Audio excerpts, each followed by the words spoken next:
that's some inspiration. Steals, blocks, and a big dunk. Those are ways that you can really change the momentum in a game. Well, they got to chip away, Clark, at that deficit, and no doubt that'll help. And that's what he's out there for, guys. I mean, he is an electrifying player, no doubt. And you can tell that pass just hung in the air for a long time. Yeah, exactly. Long enough for him to get a hand on it and knock it out of play. That is good. Paul's got the lead up to 10 now for the Clippers. They're forcing the ball inside, and it's working beautifully. It really is. 5 out of 6 of their last field goals have come from the paint. You know what, though? Sometimes you can be too open. I think it may have surprised him, and that's why he missed. Clark, one thing about the Hawks last year is they were very strong on the road, as you could have guessed. Yeah, but Kevin, they struggled a little bit down the stretch on the road, but still managed to have the best road record in the East. Deep two from Crawford. No good off the back of the rim. Major defensive lapse right there. I mean, he's not a player you can leave open for a jump shot. You've got to stay attached to him. They're lucky he couldn't punish them for it. Horford dishes to T.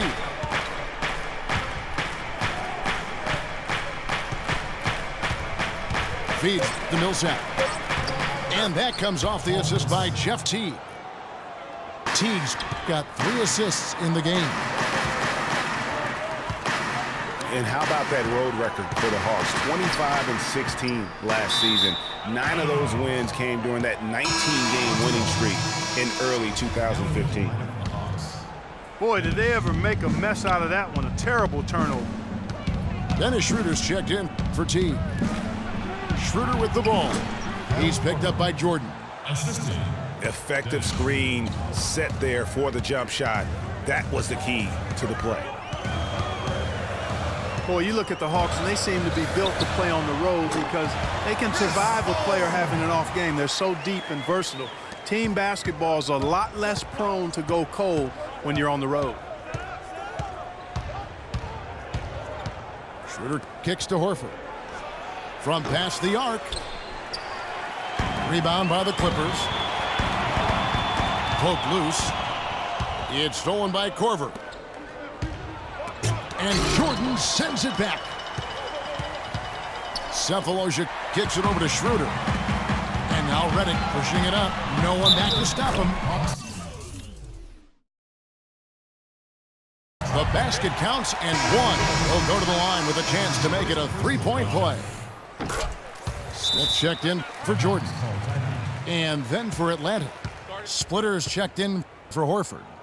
Justin Holiday comes in for Cephalosha. And Max subbed in for Kyle Korver.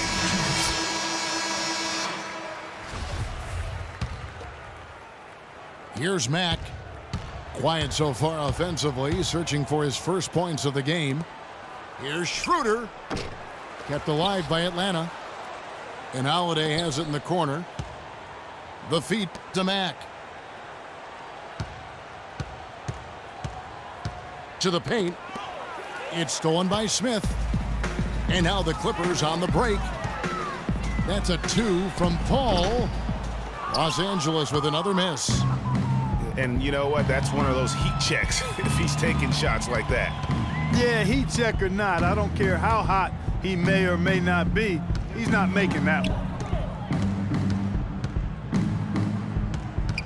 Here's Mack, covered by Redick. 4 on the shot clock. And there's the 3-second call, this one on the defense. And guys, the Clippers last year, they were okay against the Eastern Conference, but not spectacular. You would have thought that with how well they were overall, they would have just really feasted on the East. And the Clippers making a switch here. Johnson's checked in. Muscala, he's checked in for the Hawks. And stolen by Redick. And there's the foul. It'll go on Shelvin Mack. That is his first foul of the game. Atlanta making a switch here. Horford's checked in.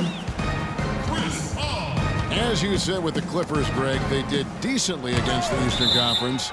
But of the Western playoff teams, Clark, they had the second worst record against the Eastern Conference. And, you know, things like that matter, Kevin. I mean, they struggled against Eastern Conference playoff teams, went only 6-10 against those teams last year. Patterson, he's checked in for Atlanta. And a dunk by Horford. And he just leaves the D in the dust and explodes to the basket. You're right. Clark, maybe a momentum changer right there, huh? It could be, Kevin. I mean, a dunk like that can sometimes get an opponent reeling. Here's Schroeder. Foul call that time on the way up. That'll give him 2 chances at the free throw line here. And Dennis Schroeder has drawn some comparisons to Rajon Rondo. Long arms, very quick and athletic. He's awfully tough to keep in front of you, but he's also a guy that can knock down a mid-range jump shot. Paul goes in, and the dunk to finish it off. A beauty. And how about a little bit of showmanship there as he increases the lead? Oh, I like that. That's got to be, though, a tough pill for the defense to swallow. Well, he's a guy that you know can hurt you with his passing, and right there, he does some damage with his finishing, too.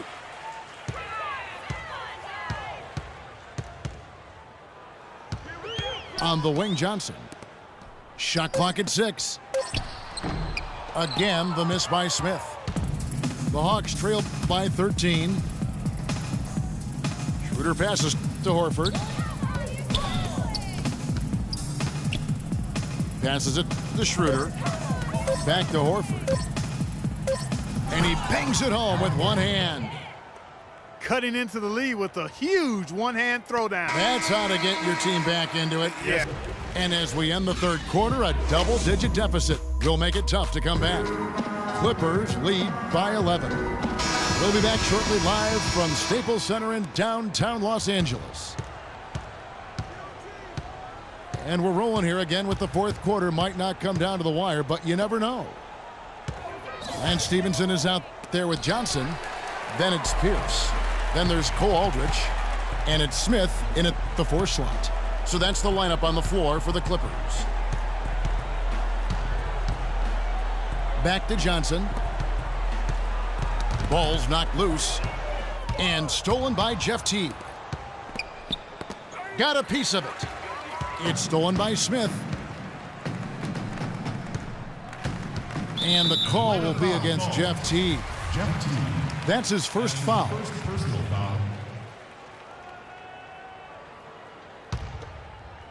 Here is Stevenson.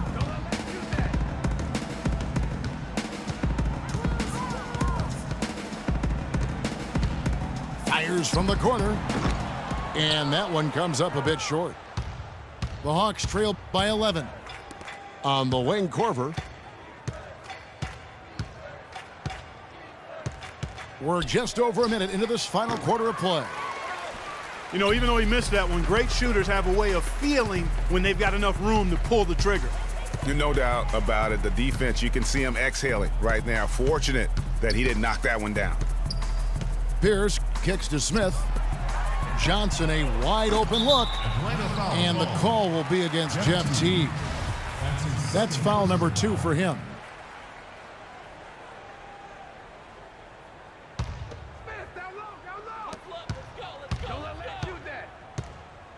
We've gone about a minute and a half into the fourth quarter.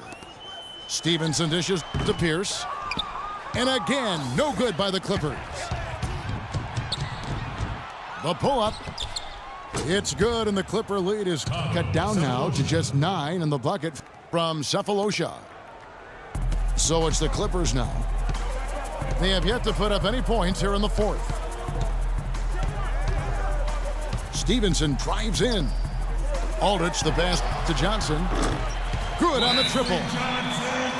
And the Clippers lead by 12. Just too dangerous for a shooter to leave alone from beyond the arc. Atlanta calls timeout. Well, I tell you, last season was a big one for the Hawks and Coach Budenholzer. Their dominant season won him multiple Coach of the Month titles, and eventually he won the Coach of the Year award. And I think Doris Burke has something for us right now. Doris? Yes, guys, Mike Budenholzer had some words for his team. He's not pleased with the careless turnovers offensively, saying, listen, we've got to get shots. It's as simple as that. We have to play smart and value the basketball. Kevin did it sink in. And here are the Clippers now. A great fourth quarter, just giving up 2 points. Stevenson can't hit. It was pretty obvious, I thought, Greg, that Budenholzer was the deserved coach of the year. I mean, Steve Kerr, there are a lot of good names you could put in there.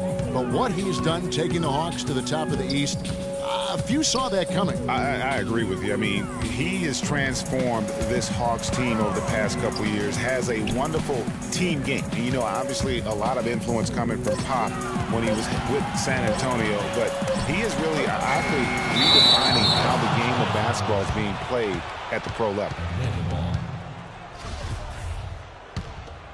The Hawks trail by 12, and Chris Paul picks up the foul.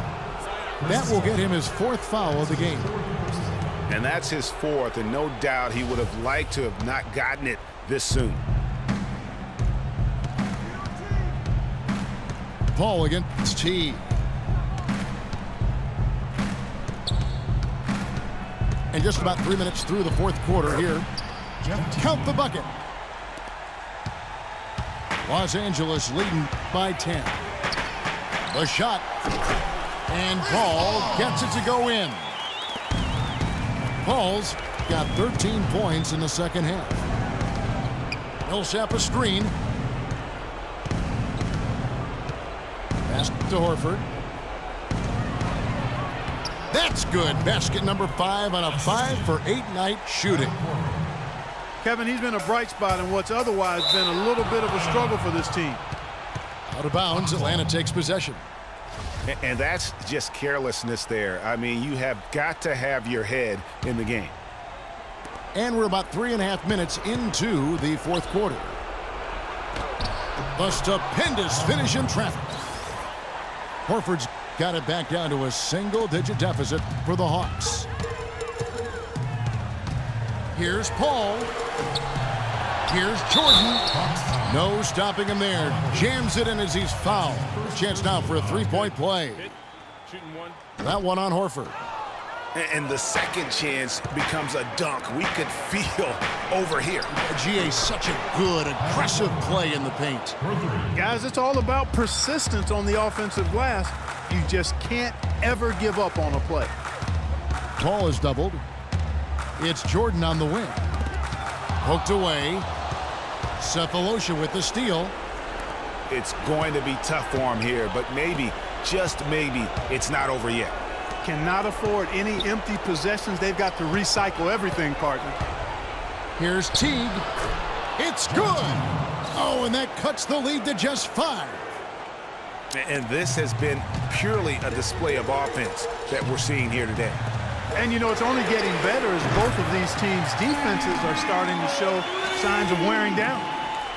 He's been one of their more reliable options today, guys. I mean, his shooting has led them to this lead. The dish now to Korver. Back to Teague. Millsap kicks to Teague. Lays it up and in off the pretty assist. It really does make the game easy for your teammates when you can lead them to the rim that well with a pass. And now they decide to foul intentionally. Paul's been great. 28 points, and he's hit the mark twice from three-point range as well. And Clark, it's no stretch to say the more points he gives them from beyond the arc, the better off they'll be. Just too much of a deficit to overcome. Just not enough clicks and ticks left on that clock in this one, Greg. The 3 from Korver. Buries it from outside. 19 seconds left in the 4th quarter of this one. The shot's good from Paul. Beautiful play by Lance Stephenson. He's as gifted a passer as we have in the league. Time call here. The Hawks decide to chalk it over. They're behind by 7. 15 seconds left into the game. Guys, your thoughts? You know, I think he's just trying to send his team a message, you know, not willing to give up on this game just yet. Just trying to instill that fight in this group. Yeah, hey, I'm all for giving messages and teaching lessons, and I respect that, but at some point, if it's over, it's over. I mean, you need to be looking at the next one. This one's done. Forget about it.